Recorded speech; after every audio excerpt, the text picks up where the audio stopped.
dear students, welcome back again to your YouTube channel The Man Classes। तो जैसा कि मैं इंग्लिश सेकेंड पेपर नरेशन से 4-5 videos upload कर चुका हूं और आप उन्हें देखते रहिए, सीखते रहिए। आज मैं फर्स्ट पेपर से पोएट्री से पहला पोएम आप लोगों के लिए लाया हूं, इंटरमीडिएट फाइनल का, जिस पोएम का नाम है character of a happy life. Actually continuous second paper चल रहा था तो उससे कुछ बोर्डम फील होता है, तो मैंने सोचा कि फर्स्ट पेपर से भी कुछ शुरू करते हैं, दोनों चलता रहे, एक तरफ फर्स्ट पेपर एक तरफ second paper.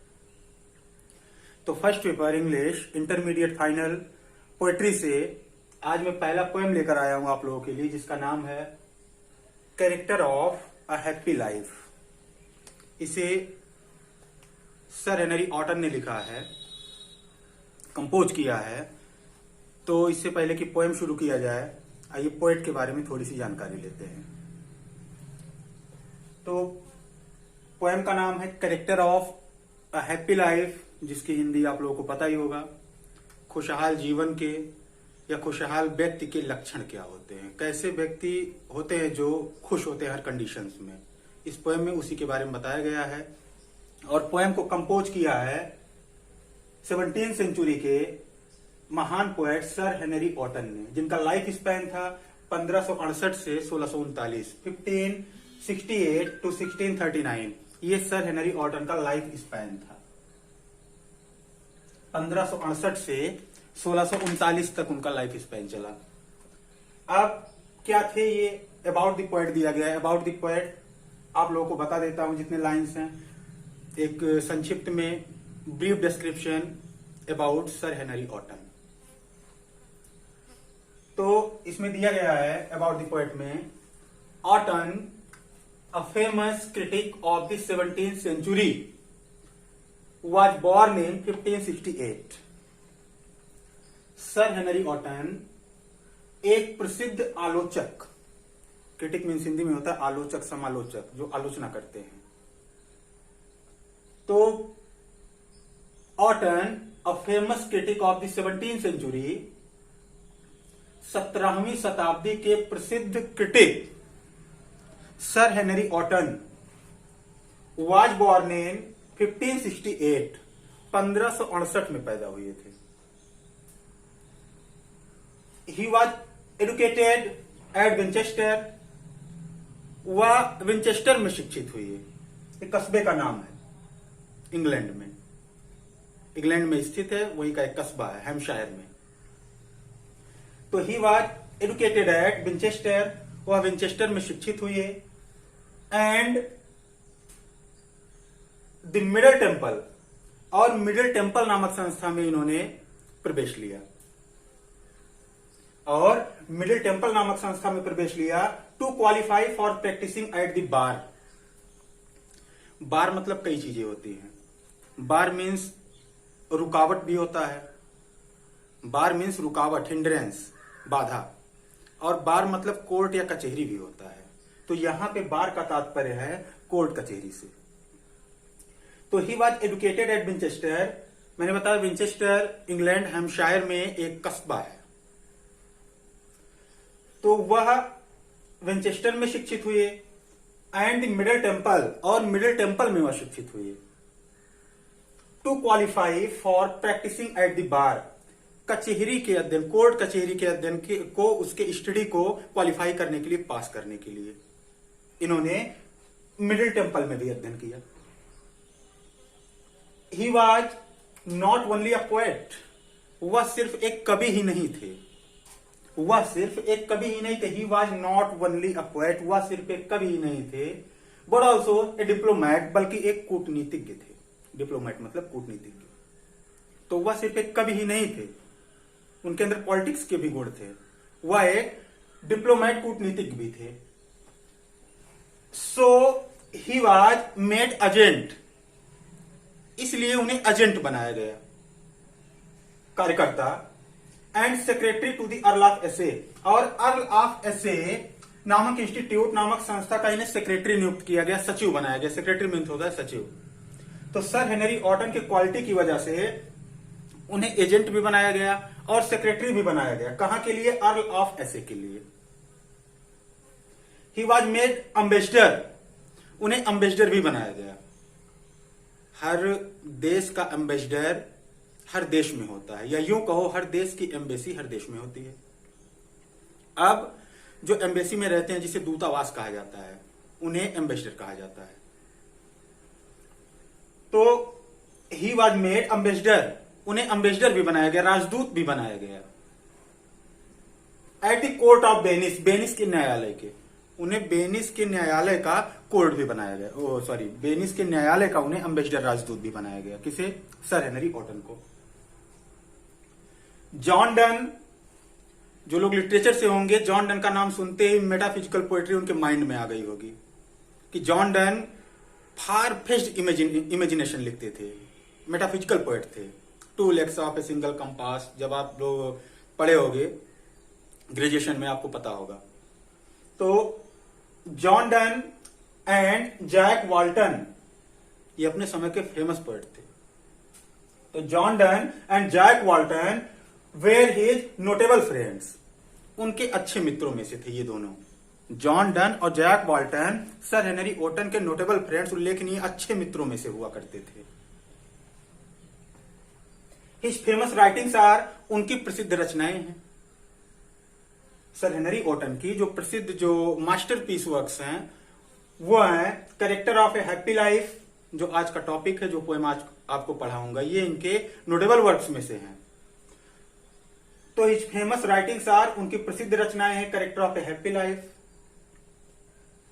On his mistress, mistress मतलब मालकिन उपपत्नी दोनों होता है। मालकिन उपपत्नी, कंकुबाइन जिसे कहते हो, रखैल, मिस्ट्रेस की इंग्लिश भी होती है, मिस्ट्रेस की हिंदी है वो। तो character of a happy life, on his mistress, the queen of Bohemia and you meaner beauties of the night, ये चारों इनके मास्टरपीस वर्क्स हैं सर हेनरी ऑटन के, जिसमें से कैरेक्टर ऑफ हैप्पी लाइफ का अध्ययन अभी शुरू करते हैं। तो इंटरमीडिएट फाइनल का पहला पोएम है कैरेक्टर ऑफ हैप्पी लाइफ, जिसकी हिंदी है खुशहाल जीवन के चरित्र, खुशहाल जीवन के लक्षण क्या साइन होते हैं उसके। इसे लिखा है सर हेनरी ऑटन ने। सर हेनरी ऑटन कौन है? सर हेनरी ऑटन 17वीं सेंचुरी के प्रसिद्ध क्रिटिक, 17वीं शताब्दी के प्रसिद्ध आलोचक थे सर हेनरी ऑटन, जिनका जन्म 1568 ईस्वी में हुआ था, 1568। He was born in 1568। इनका लाइफ स्पेन देख सकते हो यहाँ पे, 1568 से 1639 तक। और वह बेंचेस्टर में शिक्षित हुई है। बेंचेस्टर क्या है? Winchester is a town in Hampshire, England. तो वह बेंचेस्टर में शिक्षित हुए और फिर मिडिल टेम्पल में शिक्षित हुए। To qualify for practising at the bar, court कचहरी के अध्ययन को पास करने के लिए। वह सिर्फ एक कवि ही नहीं थे, बल्कि वह एक कूटनीतिज्ञ भी थे। So he was made agent and secretary to the earl of एसे, और इसीलिए उन्हें अर्ल ऑफ एसे का एजेंट और सचिव भी बनाया गया। ही was made ambassador at the court of Venice, Venice के न्यायालय के वो राजदूत भी बने। वेनिस के न्यायालय, मर्चेंट ऑफ वेनिस में विधिवत पढ़ाऊंगा, तो वेनिस के न्यायालय के वो राजदूत भी बने। John Donne and Jack Walton, ये दोनों अपने समय के प्रसिद्ध पोएट हैं। वेयर हिज नोटेबल फ्रेंड्स, उनके अच्छे मित्रों में से थे ये दोनों। जॉन डन और Jack Walton sir Henry Wotton के अच्छे मित्रों में से थे। इस famous writings are, sir Henry Wotton के उल्लेखनीय उत्कृष्ट रचनाएं हैं character of happy life, on his mistress, the queen of Bohemia, you meaner beauties of the night. तो ये था एक छोटा सा ग्लिम्स पोएट पर। अब पोएम शुरू करते हैं, टेस्ट स्टेंजा टू स्टेंजा पूरा आप लोगों को बताता हूं। तो स्टूडेंट्स, आइए टेस्ट की शुरुआत करते हैं कि पोएम में क्या है, पोएट क्या इंटेंड करता है लोगों को मैसेज देने का। तो टाइटल से क्लियर है, the poet intends to give us valuable suggestions. तो पहली लाइन है पोएम की, how happy is he born not taught. How happy is he, वह व्यक्ति कितना खुश होता है। बॉर्न और टॉट, जन्म या शिक्षा से, जिसे जन्म दिया गया हो, जिसे टॉट किया गया हो, पढ़ाया गया हो, वह व्यक्ति जन्म या शिक्षा से कितना खुश होता है। दैट शर्त याद रहे, पोएट्री में वर्ब में जो टीएच होता है, TH stands for ES. TS stands for ES. तो how happy is he born not taught, जन्म या शिक्षा से वह व्यक्ति कितना खुश होता है, अर्थात बहुत खुश होता है। दैट सर्थ नॉट एनदर्स विल, जो दूसरों की इच्छा पर कार्य नहीं करता। विल मतलब क्या होता है, इच्छा। एनदर्स मतलब दूसरे के, सर्व मतलब सेवा करना। तो how happy is he born not taught, वह व्यक्ति जन्म या शिक्षा से बहुत खुश होता है। दैट सर्थ नॉट एनदर्स विल, जो दूसरों की इच्छा पर कार्य ना करे। हुज आर्मर, आर्मर मतलब होता है कवच। आर्मर मीन्स शील्ड, कवच जो प्रोटेक्ट करता है। तो whose armour is his strong, his honest thought. Whose armour is his honest thought, उसकी ईमानदारी भरी सोच ही उसकी कवच होती है, उसे हर जगह पर प्रोटेक्ट करती है। जो एक खुशहाल व्यक्ति होता है, ये सब उसके कैरेक्टर्स हैं। तो एक खुशहाल व्यक्ति जन्म या शिक्षा से बहुत खुश होता है और वह दूसरों की इच्छा पर कार्य नहीं करता है। उसकी कवच होती है उसकी ईमानदारी भरी सोच। जो उसकी जेंटल थिंकिंग होती है वही उसे हर समय प्रोटेक्ट करती है, उसकी वो कवच होती है। And simple truth is utmost skill, utmost मतलब द बेस्ट, स्किल मतलब कुशलता। और जो उसका साधारण सत्य बोलना होता है, he speaks, he is worshipper of the truth. तो एक जो खुशहाल व्यक्ति होता है, person who is happy in reality, जो वास्तव में खुश होता है, उसके ये सारे लक्षण हैं। तो and simple truth his utmost skill, और जो उसका साधारण सत्य होता है उसकी सबसे बड़ी योग्यता होती है। तो जो एक खुशहाल व्यक्ति होता है, वास्तव में खुशहाल व्यक्ति इन रियलिटी, वह जो होता है अपने जन्म या शिक्षा से कृतार्थ होता है, वह जन्म या शिक्षा से बहुत खुश होता है और वह दूसरों की इच्छा पर कार्य नहीं करता है। उसकी ईमानदार सोच ही उसकी कवच होती है और साधारण सत्य ही उसकी सबसे बड़ी योग्यता होती है। तो ये थे ये पोएम की शुरुआती 4 लाइन। 4 लाइन की कविता को for your better information quatrain कहा जाता है। मैंने यहाँ पे लिख भी दिया है क्वाट्रेन। 4 लाइन की कविता को, 4 लाइन की पंक्तियों को क्वाट्रेन कहा जाता है। तो पहले क्वाट्रेन में यही बताया गया है। पहले क्वाट्रेन में क्या, यूं कहिए पूरी कविता में खुशहाल व्यक्ति के लक्षण ही बताए गए हैं। तो अब दूसरा स्टेंजा शुरू करते हैं। दूसरा स्टेंजा भी क्वाट्रेन ही है, मतलब 4 लाइन इसमें भी हैं। तो हुज पैशंस, पैशंस मतलब मनोवेग, your feelings of heart, your desires of heart, वही होते हैं passions. Strong feelings of the heart are called your patience.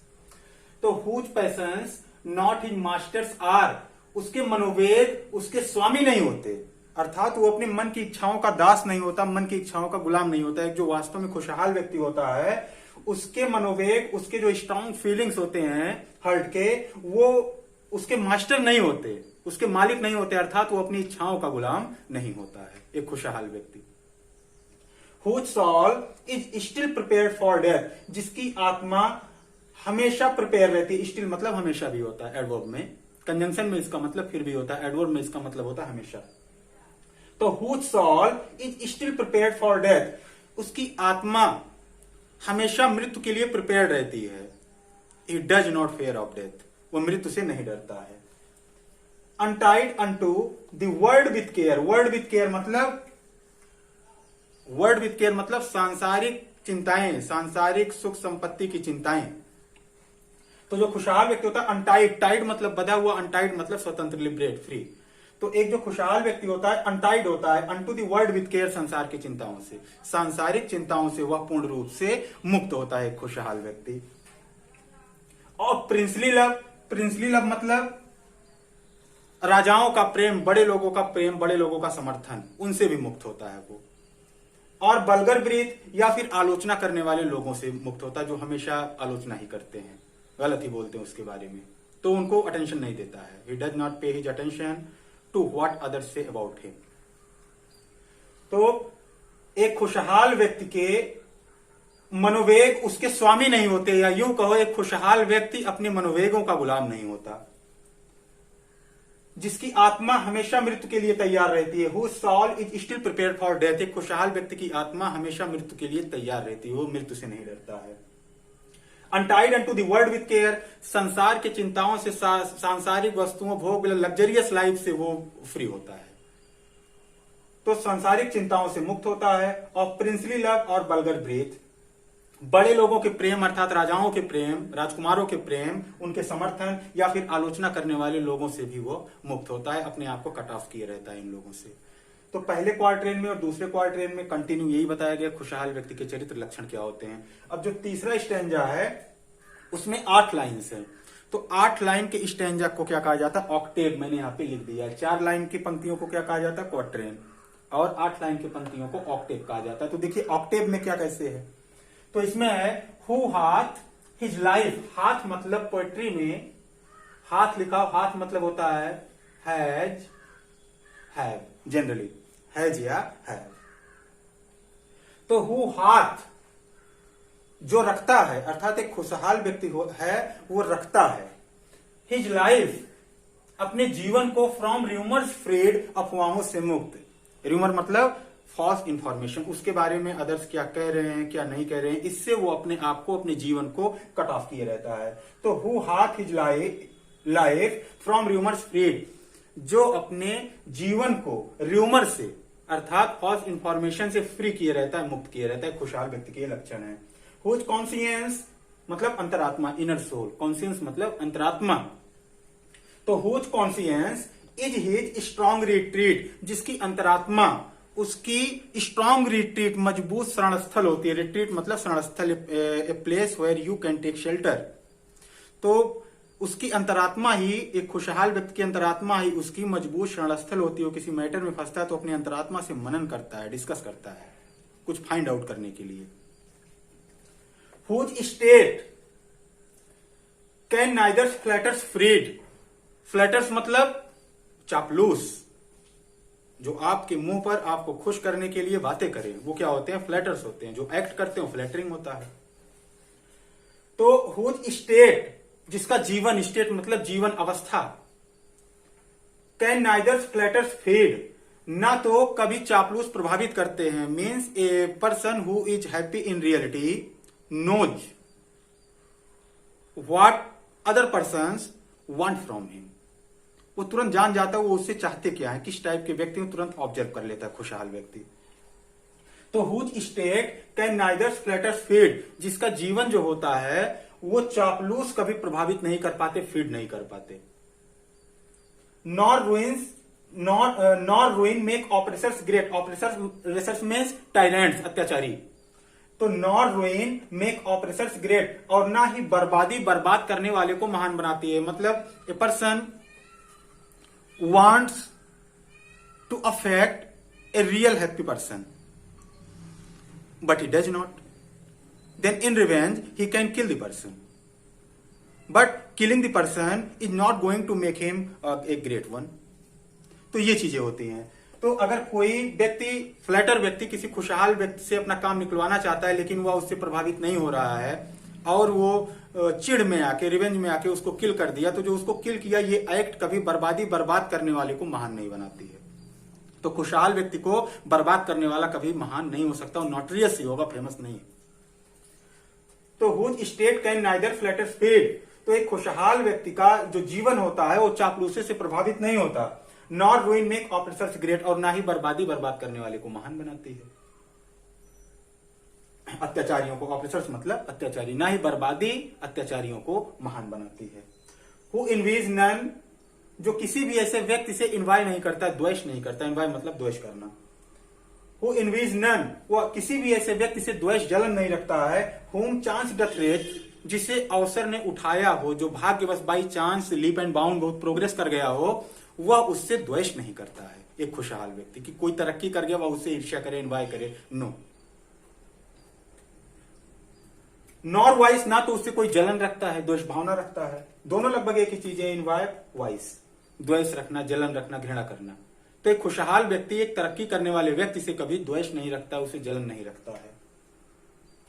Who never understood, जो कभी भी नहीं समझता, हाउ डीपेस्ट उन्स आर गिवन विथ प्रेज, की प्रशंसा के घाव कितने गहरे होते हैं।